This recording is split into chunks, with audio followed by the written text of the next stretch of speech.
నిన్న తెలంగాణ కాంగ్రెస్ ఇన్ఛార్జ్, మధ్యప్రదేశ్ కాంగ్రెస్ నాయకురాలు మీనాక్షి నటరాజన్ స్టేట్మెంట్ చూస్తే నాకు కొద్దిగా నవ్వు వచ్చింది. ఈ మధ్యనే ఆమె రాజ్యసభ సభ్యత్వం మిస్ అయింది. కారణం ఆమె నామినేషన్ని ఎన్నికల కమిషన్ తిరస్కరించడం. దానికి ఉన్న కారణం ఆమె తన మీద ఉన్న ఏదో కేసుని పొందుపరచలేదు అనే కారణం చేత ఎన్నికల కమిషన్ రిటర్నింగ్ అధికారి ఆమె నామినేషన్ తిరస్కరించడం వల్ల బీజేపీ వాళ్ళు ఆమె ప్లేసులో రాజ్యసభ స్థానాన్ని పొందారు మధ్యప్రదేశ్ నుంచి. మరి ఇక్కడ ఆమెకి అన్యాయం చేసింది ఎవరు? ఒకటి బీజేపీ, నిజమే, బీజేపీ ఆమెకు అన్యాయం చేసింది, ఆమె రాజ్యసభ సభ్యత్వాన్ని లాగేసుకుంది, అంతవరకు నిజమే. ఇంకొక వైపు ఆమె మీద ఉన్న కేసు వివరాన్ని కాంగ్రెస్ నాయకులు, తెలంగాణ కాంగ్రెస్ నాయకులు ఇచ్చారని బీజేపీలు చెప్తున్నారు. దాన్ని మీనాక్షి నటరాజన్ ఖండించారు. మా వాళ్ళు ఇవ్వలేదు అనేది మీనాక్షి నటరాజన్ చెప్పిన మాట. కానీ ఇచ్చారు అనేది అసలు కాంగ్రెస్ పార్టీలోనే ఆ చర్చ ఉంది. ఎవరిచ్చారో కూడా చర్చ ఉంది. సరే, ఆ వ్యక్తి పేరు అది నిజమో కాదో తెలియకుండా మనం చెప్పకూడదని మన ఛానల్లో చెప్పట్లేదు. కానీ మొత్తం మీడియా ఛానల్స్లో తెలంగాణ రాజకీయ సర్కిల్స్లో మీనాక్షి నటరాజన్ కేసుని ఎవరు సేకరించి బీజేపీలకు పంపించారు అనేటువంటి చర్చ చాలా బలంగా ఉంది. ఖురేషి ఆయన పేరు గట్టిగా వినపడుతుంది. సరే, అది కూడా పక్కన పెట్టేయండి. నిజానికి మరి కాంగ్రెస్ పార్టీలో నుండి మా పార్టీ వాళ్ళే సమాచారాన్ని బీజేపీ వాళ్ళకి ఇచ్చారని పాపం ఆమె చెప్పలేదుగా. ఆమె మనసులో ఉన్నప్పటికీ, బాధ ఉన్నప్పటికీ కూడా చెప్పలేదుగా. సరే, అది పక్కన పెట్టేద్దాం. పైగా నిన్న ఒక స్టేట్మెంట్ ఇచ్చారు. నా కోసం తెలంగాణ కాంగ్రెస్లో రాజ్యసభ సభ్యత్వానికి ఎవరూ రాజీనామా చేసి నాకు ఇవ్వాల్సిన అవసరం లేదు. మామూలుగా ఆ చర్చ ఉంది రండి మీడియాలో. తెలంగాణ రాజ్యసభ సభ్యులు ఒకరు రాజీనామా చేసి ఆ స్థానంలో మీనాక్షి నటరాజన్ని తెలంగాణ నుంచి పంపిస్తారు అనేటువంటి చర్చ ఏదో ఉంది. మీడియాలో నడిచిన వార్త ఇది, నిజం కాదు నిజానికి. దీన్ని ఆమె ఖండించి అలాంటి రాజీనామాలు ఏమీ చేయవసరం లేదు అని చెప్పారు. నిజానికి అసలు రాజీనామా ఎవరు చేస్తారండి?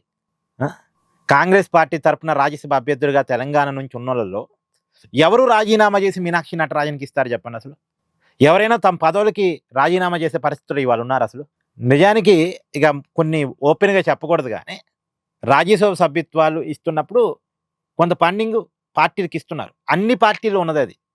ఎవరైతే రాజ్యసభ స్థానాన్ని పొందుతున్నారో ఆ రాజ్యసభ స్థానాన్ని పొందేవాళ్ళు ఆ పార్టీకి, ఏ పార్టీ నుంచి అయితే వస్తుందో ఆ పార్టీ కొంత పని చేస్తున్నారు, పని చేసి తీసుకుంటున్నారు. మరి అంత పని చేసి తీసుకున్న తర్వాత ఇలా తమకు వచ్చిన పదవికి రాజీనామా చేసి మీనాక్షి నటరాజన్కి ఇచ్చే వాళ్ళు ఎవరున్నారు? మీకు ఒక విషయం చెప్తా. ఒకప్పుడట మన రాజకీయ నాయకులు ఎవరైనా చనిపోయి పైకి వెళ్ళినప్పుడు ఫస్ట్ నరకానికి వెళ్తే తర్వాత స్వర్గానికి వెళ్తారు కదా. వెళుతున్నప్పుడు యముడు ఎదురుగా వెళ్ళి వాళ్ళని స్వర్గానికి దారి చూపించేవాడట. మీరు ఇటు కాదు రావాల్సింది, నరకానికి కాదు, అక్కడ వెళ్ళండి అని చెప్పి దగ్గరుండి చేసిపోయి స్వర్గంలో వదిలిపెట్టి వచ్చేవాడట. తర్వాత కొన్నాళ్ళ తర్వాత మన నాయకులు ఎవరైనా చనిపోయి పైకి వెళ్తే యముడు ఎదురొచ్చి ఒక దండం పెట్టి అదిగో అటు దారి, అటు వెళ్ళండి అని చెప్పేవాడట. అంటే దారి చూపించేవాడు కేవలం.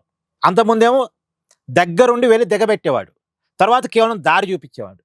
కానీ ఇప్పుడు ఏం చేస్తున్నాడట అంటే కూర్చొని నమస్తే పెట్టి ఇగో అటు స్వర్గానికి దారి ఉంది అక్కడికి పోండి అని చెప్పేసి కూర్చొని లేవకుండా దారి చెప్తున్నాడట. చిత్రగుప్తుడు అడిగారట, ఒకప్పుడు రాజకీయ నాయకులు వస్తే వాళ్ళని దగ్గరుండి చేసపోయి మీరు స్వర్గాన్ని పంపిస్తుండేవాళ్ళు, అని నరకం అయిపోయిన తర్వాత చేసిన తప్పులకి పోయి నరకంలో పనిష్మెంట్ అయిపోయిన తర్వాత తీసిపోయి దిగబెట్టేవాళ్ళు. తర్వాత ఏమో దారి చూపించేవాళ్ళు దగ్గర లేచి.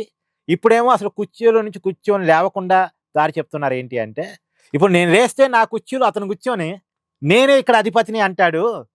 రాజకీయ నాయకులు అట్ట మారిపోయారు, రాజకీయ నాయకులు నమ్మలేము, నా కుర్చీని లాగేసుకుంటారు లేస్తే. ఇలా రాజకీయ నాయకులు ఉన్నారు. తమ కుర్చీలని కాపాడుకుంటూ ఏదైనా కుర్చీ ఖాళీ అయితే ఉరికిపోయి కూర్చొని ఆక్యుపై చేసే పరిస్థితిలో రాజకీయ నాయకులు ఉన్నారు. ఆ పరిస్థితిలో ఉన్నవాళ్ళు మీనాక్షి నటరాజన్ కోసం రాజీనామాలు చేస్తారా? మీరు చెప్పండి, ఇక్కడ కామెంట్ చేసే ప్రయత్నం చేయండి. Please do like, share and subscribe this channel.